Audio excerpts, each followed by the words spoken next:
అమరావతిలో MSK Prasad international cricket academy. ఆంధ్రప్రదేశ్లోని అమరావతి పరిధిలో ఉన్న పిచ్చుకలపాలెం అనే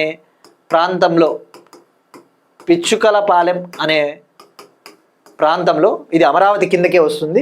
ఈ అమరావతిలో ఒక ఇంటర్నేషనల్ క్రికెట్ అకాడమీని ఏర్పాటు చేయడం కోసము ఆంధ్రప్రదేశ్ గవర్నమెంటు శంకుస్థాపన చేయడం జరిగింది, భూమి పూజ చేయడం జరిగింది.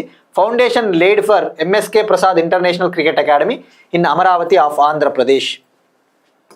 దీన్ని 12 ఎకర్స్లో నిర్మించబోతా ఉన్నారు. 12 ఎకర్స్లో ఈ ఎంఎస్కే ప్రసాద్ అనే అతను భారతదేశానికి గతంలో ఇండియా తరపున క్రికెట్ ఆడడం జరిగింది, మాజీ ఇండియన్ క్రికెటరు.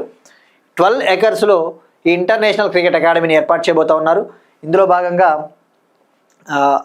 అన్ని ఫెసిలిటీస్ అన్నమాట. ఈ క్రికెట్ ప్లేయర్లకి అవసరమైన అన్ని సదుపాయాలు, ఉదాహరణకు ట్రైనింగ్ ఫెసిలిటీసు, శిక్షణ సదుపాయాలు, ప్రాక్టీస్ నెట్స్, వాళ్ళు ప్రాక్టీస్ చేయడానికి నెట్ ఫెసిలిటీసు, ఇండోర్ ఫెసిలిటీసు, అన్ని అవసరమైన ఇన్ఫ్రాస్ట్రక్చర్ ఫెసిలిటీస్ని ఇక్కడ ఏర్పాటు చేయబోతున్నారు. సో ఇక్కడ గుర్తుపెట్టుకోవాల్సింది, ఆ అకాడమీకి ఎవరి పేరు పెట్టారంటే MSK Prasad international academy Amaravati.